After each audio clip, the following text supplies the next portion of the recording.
Hi everyone, I'm Ian and welcome to the Forge Gaming UK. Today I'm finally giving you a tour of my workshop where all the DiceForge products are designed, printed, assembled and packaged.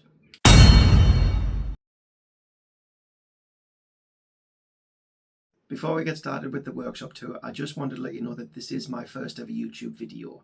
I'm not expecting to be perfect. I'm doing it because I want to document the DiceForge journey from the beginning. So as products improve, as my techniques improve, as I bring new products to the line, I want to document it and I want to bring you along for the journey.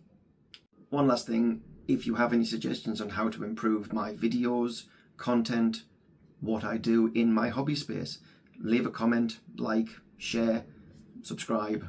Thanks a lot. Now it's finally time to get on with the tour. So my workshop's quite small, so I needed to fit as much as I could in the space that I have. So this area of the workshop is dedicated to my computers, where I do all my designing, my processing, organising my prints, shipping labels, things that all happens in here. But I also do my hobbying in here. I am predominantly a tabletop wargamer. As you can see, I have an airbrush station set up, I have a painting station set up, paints on the walls, a Warlord Titan over there to look over what I'm doing, keep me safe. That's where I started my 3D printing journey. I wanted to print my own models, I wanted to print my own terrain, and as things progressed I ended up with a lot more printers and came up with ideas to try and run a business, and that's where we are today. So this is my setup here. It's quite simple. Obviously everything that can be 3D printed is 3D printed. It's a nice simple setup, nice and basic. I'm actually printing things for Middle-earth strategy battle game at the moment. My currently unnamed Titan.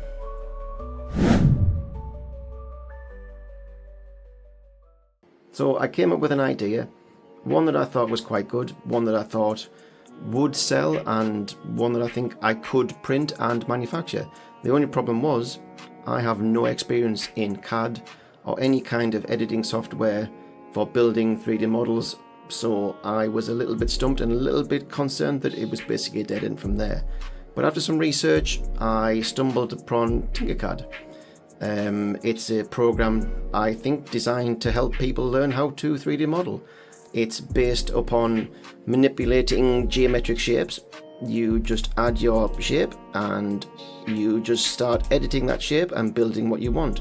And from there I was able to build my products and my range that I now print and sell. If you are in a situation like I am and the modeling side of it is daunting, you don't know where to start, I would recommend giving this program a go. I do keep on telling myself I should now branch out and try some different programs, but this has worked really well for me so far and I'm really happy with the products that I've designed. So that's the hobby side and computer side of my workshop. Let's go and have a look at the printers. So moving out of my hobby area and computer space, the first place we come to in the workshop is actually my resin printing alcove. I have two printers. It's mainly for my own models that I use these printers for. I don't do anything commercially with these. These are basically to aid my hobby itch. A couple more Titans on display and a little bit of filament storage, which is still a work in progress. I am still building my workshop, so things are not in the places where they need to be put all the time. A few tools there to help with processing the resins, gloves. I have masks in these drawers, but I can't open these drawers because they're a bit of a mess at the moment. And my curing station. So because space is at a bit of a premium, I needed somewhere to process the prints. So I made myself a nice pull-out cleaning desk so I can process all my prints in there. I was quite pleased with myself about that. And that just goes out the way when it's not needed, because as you can see it is literally right next to where I work. I do empty the resin vats after I've used them because I'm aware that fumes are a thing, so I do wear masks while this is working. There is literally a door right behind me that I open when I'm working on these resin printers as well, just to keep the fumes as low as possible. So after the resin alcove we do move across to what is actually my workshop. let me introduce you to Samwise, Frodo, Merry, Pippin and Smeagol. I have 5 3D printers at the moment that I use to print my products. I have one P2S, a P1S, 2 A1s and one has an AMS Lite. I don't do a lot of multicoloured prints, so only having the one AMS just gives me a little bit of flexibility if I ever want to print it. I do use 5 kilo rolls of filament for 3 of the printers because it just makes more sense to be able to not need to change your filament. The Smeagol is my first ever 3D printer, a Creality V3 SE I believe it is. It isn't the best. I'm sure somebody who's better than me could get more out of it, but I have found a niche for it in printing TPU mats. So they go in my dice trays, and so when you roll the dice you have a better sound than just hard plastic. Everybody that knows anything about Lord of the Rings knows that Samwise is the best hobbit, which is why the P2S is named Samwise. Then we've got Frodo, who is still a good hobbit, so he gets the P1S, and the Joker's down the bottom.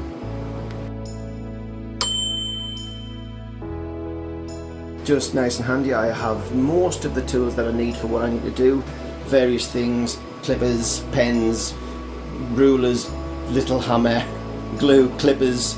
That's where I keep my extra build plates.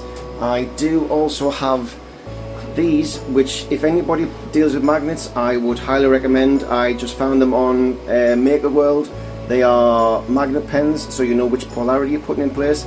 Game changer if you are trying to glue magnets into space. Obviously the deburring tool, can't leave home without that either. Oh, the one other thing, I bought myself a Sunlu filament joiner. If anybody has any advice on how to make that actually work, I'd love to hear it, because I am not having much success with that. I will come back and I will make it work, but at the moment I am failing miserably. Unfortunately Murray is broken at the moment. I did think it was the heat assembly, but I've just replaced it and I'm still getting the same overheating error. Again, any advice would be great. I think I might have to change the PCB in the tool head, but we'll come back to that at another time, because to be honest I'm kind of sick of it at the moment, so I've just ignored it for now. So I am down one printer, but at the moment I am okay because I do have some stock, so it's not that big of a deal. One other thing, I don't know how effective it is, but I do have an air purifier in here. I'm aware that this is a small space, 5 printers, resin printer. I only have one window and a door in here, so ventilation isn't the best. So I do run an air purifier that has a carbon and a HEPA filter, just to make me feel happier about being in this room all the time, because they are running constantly. So opposite the printers I have my workbench. This is the biggest area at the moment that is a work in progress. I am currently trying to figure out how to use this space for packaging supplies up on the walls, boxes, and this is going to be my packaging area when I get around to it. At the moment my packaging materials are in the house, which I bring out when I need to. It's not ideal, but as I say, this is all a work in progress, so this is going to evolve as I evolve and the channel evolves. And that's my workshop and the tour of my whole space.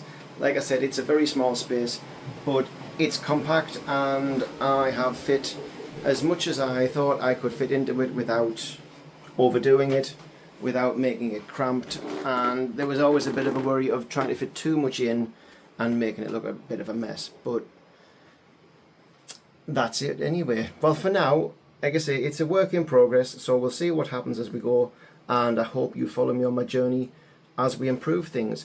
I have just launched my products on Etsy and made myself an Instagram, so I will drop a link, I believe that's what you do, in the comments below, so that you can have a look if you want to.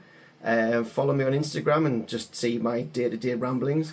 And again, if you want to subscribe to see what's happening, just to support me, if you want to leave a comment, I would very much appreciate it.